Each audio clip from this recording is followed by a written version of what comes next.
प्रधानमंत्री वज़ीर आज़म नरेंद्र मोदी उस फंक्शन में वो शिरकत ना करें, इसलिए कि वो फंक्शन जो होने जा रहा है उसमें अगर वो बहैसियत प्राइम मिनिस्टर प्रधानमंत्री शिरकत करेंगे तो देश को एक मैसेज जाएगा कि प्रधानमंत्री एक फेथ के मानने वालों को सपोर्ट कर रहे हैं। आदाब अर्ज़, मैं असदुर रहमान और आप देख रहे हैं हमारा YouTube channel Noori media and entertainment. 5 अगस्त का दिन है। आज के दिन अयोध्या में राम मर्यादा पुरुषोत्तम राम की जन्मभूमि का भूमि पूजन हुआ है और इसमें हमारे इस सेकुलर मुल्क के जो वजीर आज़म हिंद हैं नरेंद्र मोदी साहब, वो इनके हाथों हुआ है। मुल्क का जो आइन है, जो संविधान है, जो कॉन्स्टिट्यूशन है, वो तमाम मज़ाहिब को एक सा देखता है, एक सा नजरों से देखता है। अयोध्या में मंदिर बने, भव्य मंदिर बने, आलीशान मंदिर बने, इस पर किसी को कोई एतराज नहीं रहा है। लेकिन जिस तरह मस्जिद को तोड़ करके, बाबरी मस्जिद को तोड़ करके मंदिर की तामीर की जा रही है, ये जाहिर है कि इससे एक तबका जो है मुल्क का, जिसका ये देरीना ख्वाब था, जो लोग ये चाहते थे कि राम की जो जन्मस्थली है वह एक मंदिर बनना चाहिए, सभी लोग चाहते हैं। लेकिन राम तो सबके थे, मर्यादा पुरुषोत्तम थे, और जब उनका जमाना होगा, राम राज होगा, तो उसमें सभी जात मजहब के लोग भी रहते होंगे मिलजुल कर। ये इस देश की साझा संस्कृति है, साझा कल्चर है लोगों का, इस देश का, और यही इस देश की खूबसूरती है। ये देश एक हमारा जमहूरी मुल्क है और पूरी दुनिया में इसकी एक अलग पहचान है। इस देश की ये खूबसूरती है कि तमाम तरह के डिफरेंसेस के बावजूद भी भाषा का, हर 2 किलोमीटर पे भाषा अलग हो जाता है, जुबान जो है, पानी, बहुत सारी चीजें अलग होने के बावजूद भी ये देश एक धागे में पिरोया हुआ है, एक माले की तरह एक पिरोया हुआ है। लेकिन जो बाबरी मस्जिद का जो सानहा है, ये बहुत ही इस देश के जो सेकुलर ईमा को बहुत एक ब्लैक स्पॉट माना जाता है, और इससे इस देश का जो इमेज रहा है, सेकुलर ईमा रहा, अक्स रहा, उसको पूरी दुनिया में नुकसान पहुंचाया है। बाबरी मस्जिद जो है वो 1528 ईस्वी में मीर बाकी ने बनाया। इसको बाबर के सिपासलार हुआ करते थे मीर बाकी, उन्होंने बनाया, इसकी तामीर की, जिसके बारे में ये कहा जाता है कि ये राम जी की, मर्यादा पुरुषोत्तम राम का यौम पैदाइश की जगह है। लेकिन 1855 से ये जो मुद्दा है इसने तूल पकड़ा। इसके पहले कभी इस तरह की बात नहीं हुई। और जो राम के सबसे बड़े भक्त हैं महर्षि तुलसीदास जी, जिन्होंने रामचरितमानस लिखा, 1526 में जिस सरयू नदी पर बैठकर उन्होंने रामचरितमानस लिखा और राम के गुणों का जिस तरह से उन्होंने बखान किया, जिस तरह से बड़ाई की, जिस तरह से तारीफें की, उन्होंने कभी इस बात का तस्करा नहीं किया कि ये जो बाबरी मस्जिद है इसी यही राम की जाए पैदाइश है। मुल्क के बहुत सारे जो हिस्टोरियन रहे हैं, जिसमें केन पानीकर का नाम आता है, उन्होंने भी कभी ये नहीं कहा कि हाँ यहाँ मंदिर तोड़कर मस्जिद बनाई गई। दरअसल ये पूरा मामला जो है वो 1855 से इसकी शुरुआत होती है, जब अयोध्या में बाबरी मस्जिद से ठीक 1 किलोमीटर पे वाक़ हनुमान गढ़ी है। उस पर कुछ मुसलमानों का ये क्लेम था कि वो जो है मंदिर जो हनुमान गढ़ी जो है वो मस्जिद को तोड़कर बनाया गया है। ये मामला चलता गया और बहुत सारे क्लेम्स होते रहे मंदिर हनुमान गढ़ी पर मुसलमानों का और हिंदुओं का बाबरी मस्जिद पर।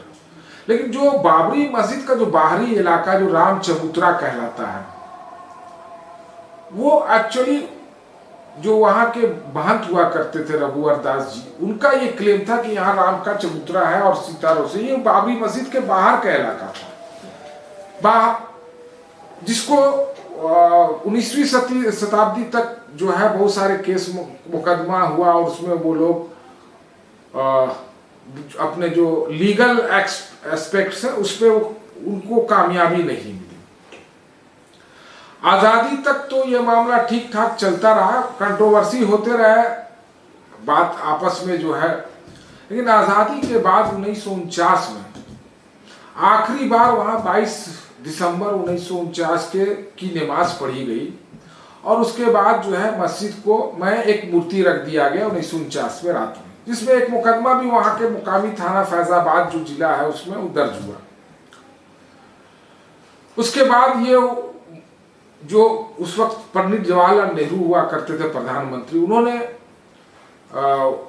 वहां के जो डीएम हैं के नायर, उनको कहा, चीफ मिनिस्टर को कहा कि भाई आप ये इसको हटाइए।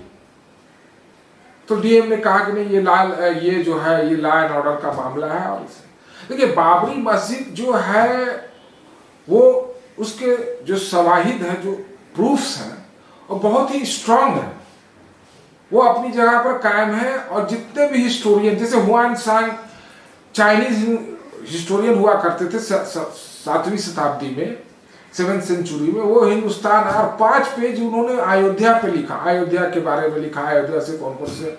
उसी तरह से अल बरूनी जो है उनका अल किताबुल हिंद जो है 1035 ईस्वी में उन्होंने लिखा। उसके बाद फिर अबुल फजल का आईना बरी है 1095 में। तो ये जितने भी चीजें डॉक्यूमेंट्री एविडेंस है, वो कभी इन्होंने इसमें ये बात नहीं कही गई। अयोध्या का हर जगह तस्करा आया, ये जो रूलर्स हुआ करते थे समुद्रगुप्त, गुप्ता डायनेस्टी जिसके, उन लोगों ने भी तस्करा किया। और ये कभी नहीं किसी हिस्टोरियन ने, जो वैलिड हिस्टोरियन है, जो मुल्क के नामवर जो माने जाते हैं, उन्होंने कभी इस बात को किताबों में, कहीं तारीख की किताबों में नहीं दर्ज कराया कि राम की जन्मभूमि वो बाबरी मस्जिद के ठीक सामने या अंदर में है। होता क्या है कि देखिए ये जो मुद्दा है ये बिल्कुल पॉलिटिकल मुद्दा बना दिया गया इसे। 1949 में मूर्ति रखी गई और उस वक्त जो डीएम हुआ करते थे, बाद में उन्होंने जो है उनको जनसंघ ने टिकट दिया और वो एमपी बन गए। फिर इसकी शुरू, तब से ये मामला चलता रहा। 1986 में राजीव गांधी एब्सोल्यूट मेजॉरिटी के बाद जाए 1984 के इसमें, तो उन्होंने जो है 1986 में मस्जिद में जो ताला लगा हुआ था उसको खुलवा दिया और वहां बूटा सिंह जो गृह मंत्री थे वहां पूजा अर्चना किया। फिर अब ये मुद्दा राम मंदिर का, राम की भव्य मंदिर अयोध्या में बने, देश के तमाम लोग ये चाहते हैं, लेकिन हुआ क्या कि ये एक सियासी मुद्दा, 1980 के पहले इस मुद्दे पर किसी का ध्यान नहीं गया था। 1980 से पहले जो है वो यूं ही चलता रहा, मुकदमा था, दो पैरवी कार थे, दो लोग अपना जो मंदिर वाले पक्षकार थे वो मंदिर की बात के फेवर में मुकदमा कर लड़ रहे थे, और 1900 ये जो मस्जिद के बाबरी मस्जिद के पैरवी कार थे वो हाशिम अंसारी वो अपना मुकदमा लड़ रहे थे। लेकिन एक खूबसूरती बना हुआ था, एक भाईचारा बना हुआ था, दोनों एक ही रिक्शा पर बैठ के जाते थे मुकदमा लड़ने के लिए, दोनों मिलते जुलते थे, और अयोध्या का एक माहौल था जो वहां हिंदू और मुसलमान सब मिलजुल कर रहते थे। कभी ऐसा कुछ नहीं हुआ। 1980 के बाद जो है ये मामला तूल पकड़ता गया, और 89 में जो है वो 90, 91, 92 में लाल कृष्ण अडवाणी के इसमें रथ निकाला गया, और वो रथ पूरे हिंदुस्तान में घूमा, और इसमें पूरे मुल्क की जो फिजा है, जो आपसी भाईचारा था, उसमें एक कड़वाहट पैदा कर दिया, और एक जो है, और इसका नतीजा ये हुआ कि एक सुप्रीम कोर्ट में जो कल्याण सिंह की हुकूमत थी, उन्होंने एक एफिडेविट भी दिया कि मस्जिद को कोई नुकसान नहीं होगा और हम जो है शिलान्यास करेंगे। लेकिन 6 दिसंबर 1992 को जो है कॉन्स्टिट्यूशनली ये सुप्रीम कोर्ट में एफिडेविट देने के बाद मस्जिद की जो जगह है, मस्जिद पर हजारों लाखों लोग इकट्ठा हो गए और मस्जिद को मिसमार करके गिरा दिया गया। और तब से इस मुल्क के जो हालात है वो किसी से छुपे हुए हैं नहीं, और उसी जमाने से लेकर ये मस्जिद और मंदिर जो मामला था वो एक सियासी मुद्दा बन गया, और एक पॉलिटिकल पार्टी जो है बीजेपी इस मुद्दे का सियासी फायदा उठाने लग गई। और जो 80, 82, 84 में जिनके पास 2 सीटें हुआ करती थी, आज उनका पॉलिटिकल एजेंडा था। ये मुल्क के लोगों का एजेंडा नहीं था, ये भारतीय जनता पार्टी का पॉलिटिकल एजेंडा था कि वो राम मंदिर की तामीर करेंगे, और जैसे और भी जो कंट्रोवर्शियल इश्यूज हैं जिससे आम लोगों को कोई लेना देना नहीं है, और हम सब लोग ये चाहते हैं कि मिलजुल कर रहे, मंदिर भी बने, मस्जिद भी बने। तो ये जो मुद्दा है वो एक सियासी मुद्दा हो गया, मजहबी मुद्दा था, इसको लोगों ने सियासी फायदा उठाने के लिए इस्तेमाल शुरू कर दिया इसका। मुल्क के मुसलमान आइन का जो है, जो हमारा आइन है, उससे बहुत मोहब्बत करते हैं और उनको बहुत भरोसा है। और जो कस्टोडियन ऑफ लॉ है हमारा, जो सुप्रीम कोर्ट है, उस पर भी लोगों को ये भरोसा था कि यहां से जो फैसला आएगा वो हक व इंसाफ पर मुबनी होगा, इंसाफ होगा लोगों के साथ जो शवाहिद है। तो मुकदमा चलता रहा, स्पीडी ट्रायल हुआ, और जस्टिस गोगोई जो है, जो साबिक chief of justice supreme court, जब जस्टिस हुआ करते थे सुप्रीम कोर्ट के, तो बाहर आकर खुद उन्होंने कहा कि इस देश में जमहूरियत को खतरा है। लेकिन जब उन्हें चीफ जस्टिस बन गए और जब उन्होंने अपना ओहदा संभाला, तो लोगों को लगा कि नहीं, चलिए एक बेबाक और bold chief justice supreme court को मिला है। लेकिन जिस तरह से फैसले उन्होंने दिए हैं, इस फैसले का एक बड़ा तबका उसको मायूसी लगी। सुप्रीम कोर्ट जो है, और इसमें देखिए बहुत सारे लीगल एस्पेक्ट थे जिसको के नजरअंदाज किया गया, और कोर्ट ये माना भी कि 1949 में वहां मूर्ति रख दी गई थी, और इलीगल डिमोलिशन हुआ 6 दिसंबर 1992 को। इन सब के बावजूद, चूंकि ये आस्था का से जुड़ा हुआ मामला है, इसलिए ये एक तरफा फैसला किया गया, और जमीन जो है वो 2.77 एकड़ जमीन जो है वो आपने ये सुप्रीम कोर्ट के फैसले के बाद वो हिंदुओं को दे दिया गया। राम जन्मभूमि के जो पैरवीकार थे उनको दे दिया गया। मुसलमानों में बहुत मायूसी हुई, उन्हें उम्मीद था कि सुप्रीम कोर्ट से जो फैसला आएगा वो हक व इंसाफ पे मुबनी होगा। सुप्रीम कोर्ट ने एक बात यहां ये किया कि जो मस्जिद का जो क्लेम था उसको पूरी तरह से इनकार भी नहीं किया, लेकिन उसकी जगह में उसके बदल में 5 एकड़ जमीन जो है उन्होंने दिया है। जब मस्जिद का क्लेम अगर नहीं बनता है और तो ये 5 एकड़ जमीन देने का कोई ये एक तरह से एक पेसिफाई किया गया मुसलमानों को। देखिए इस्लामिक बिलीफ है, मस्जिद जहां एक दफा तामीर हो जाता है, मस्जिद की तामीर हो जाती है एक दफा, तो हमेशा हमेशा के लिए फिर मस्जिद ही रहता है, उसमें कोई रद्दो बदल नहीं किया जा सकता। ये इस्लामिक बिलीफ है, इस्लाम का कानून है। अब ये कहा जा रहा है, अब ये माना जा रहा है कि ये मुद्दा अब पॉलिटिकल मुद्दा है और वोट देने की जो है। अब देखिए क्या हुआ, जो गोगोई साहब है, इन्होंने फैसला दिया अपने रिटायरमेंट के चंद दिनों कबल दिया फैसला और रिटायरमेंट ले ली, रिटायर हो गए वो। चीफ जस्टिस ऑफ इंडिया को इसकी क्या जरूरत थी कि वो एक पॉलिटिकल पार्टी के राज्यसभा के मेंबर बने? उनको जो उनका ओहदा है उससे बहुत कम माना जाता है उसके इसमें, लेकिन उन्हें एक मेंबर पार्लियामेंट बनाकर भेजा गया। 5 अगस्त यानी आज के दिन बस एक ही कमी रह गई है, उनकी वहां मौजूदगी नहीं हुई।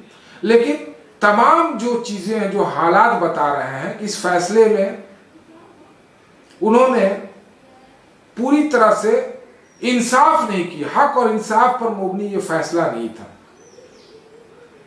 लोग ये बोलते हैं, ये बता रहे, जैसे बैरिस्टर असदुद्दीन ओवैसी ने कहा, बहुत अच्छी बात उन्होंने कही कि ये मुल्क जो है सेकुलर मुल्क है और आईन से चलता है और प्रधानमंत्री सबके प्रधानमंत्री हैं, हिंदुओं के भी हैं, मुसलमानों के भी हैं। उन्हें बहैसियत प्रधानमंत्री वहां नहीं जाना चाहिए था। मंदिर बनाना है, मंदिर वालों का काम है, महंत हैं उसके लिए, और जो मजहबी लोग हैं वो उनका काम है, वो जाए वहां पे। ये मैं अपनी तरफ से कह रहा हूं, असदुद्दीन ओवैसी ने ये नहीं कहा है। आज उन्होंने ट्वीट भी किया उन्होंने कि मस्जिद जहां है रहे, ये मेरा मानना है। 400 सालों से वहां मस्जिद और ये हेरिटेज था भारत का, एक कल्चरल एविडेंस था जिसको इलीगल तरीके से डिमोलिश कर दिया गया और संविधान की जो मर्यादाएं हैं उसको बालाए ताक रख दिया। देखिए मर्यादा पुरुषोत्तम राम ऐसे ही नहीं बने, उनसे बहुत सारी कहानियां हैं, बहुत सारे ये हैं, हकीकत है उन पर मुबनी है कि सबरी का झूठा बैर उन्होंने खाया।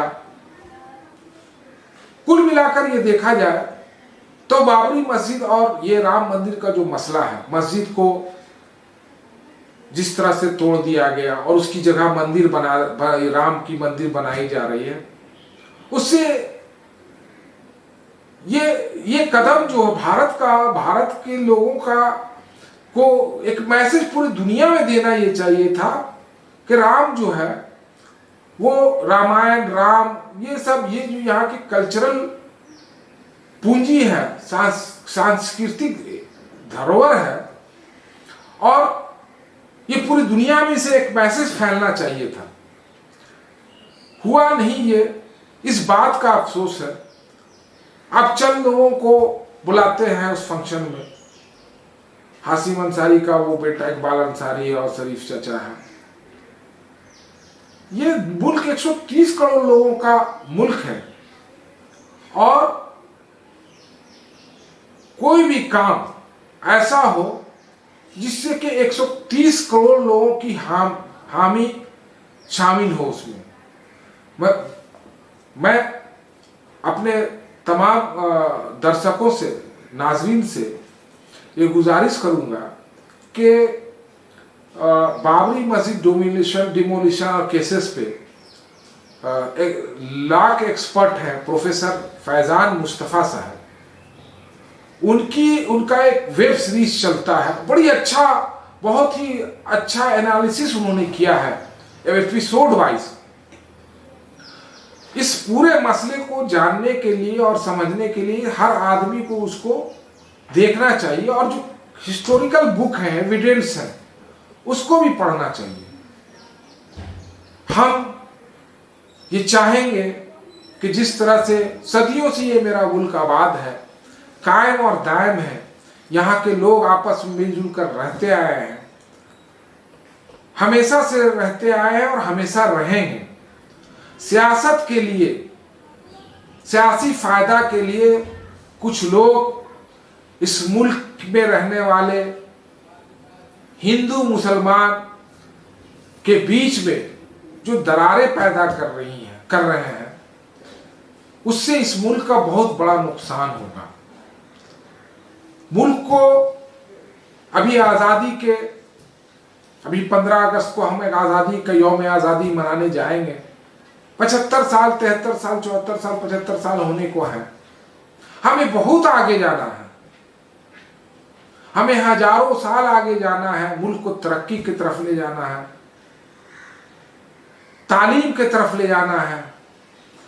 हर देश के एक आजादी का जो सपना था कि देश के हर आखिरी आदमी का आंसू हमें पोंछना है, सबों को 2 वक्त की रोटी मिले, अच्छा तालीम मिले, अच्छा इलाज का इंतजाम हो। आज ये मुद्दे हमारे सामने होने चाहिए थे। कोरोना जैसे हालात में आपने देखा कि इलाज के नाम पर किस तरह का अफरा तफरी का माहौल फैला हुआ है। जो लॉकडाउन हुआ उसमें देश के, भारत के लोग अचानक से हुए इस लॉकडाउन में सड़कों पर आ गए, लाखों लोग सड़कों पे आ गए, पैदल चलते रहे, सैकड़ों किलोमीटर पैदल चलते रहे ये लोग। देश में एक हेल्थ इमरजेंसी के दौर में, इस हेल्थ इमरजेंसी के दौर में जरूरत था कि अस्पतालों का इंतजाम हो, इलाज मुहैया कराया जाए फ्री। जिन लोगों का रोजगार चला गया, करोड़ों लोगों का, आज लोग, हमारे जो किसान भाई हैं, छोटे मोटे कारोबारी हैं, रोजाना कमाने खाने वाले लोग डिप्रेशन में चले गए हैं और खुदकशी जैसे कदम उठा ले रहे हैं। आज जरूरत थी कि इन चीजों पर ध्यान दिया जाना चाहिए था। देखिए, बीजेपी का जो टाइमिंग है ये बहुत ही अजीब है, और 5 अगस्त का जो उन्होंने टाइम रखा, ऐसे कोरोना के इस माहौल में भी जहां हर आदमी एहतियात बरत रहा है, हर मुल्क जो है वो एहतियाती कदम, प्रिवेंटिव मेजर्स उठा रहे हैं ताकि इस महामारी से, इस वबाई अमराज से बचा जा सके, जानी नुकसान कम हो। ऐसे हालात में भी मंदिर की तामीर, संगे बुनियाद रखा जाना, ये अजीब सा लगता है।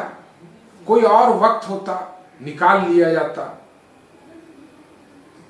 हमारा ये एपिसोड आपको कैसा लगा? अपनी राय जरूर दें, दोस्तों में इसे शेयर करें और हमारे चैनल को सब्सक्राइब भी करें। बहुत बहुत शुक्रिया।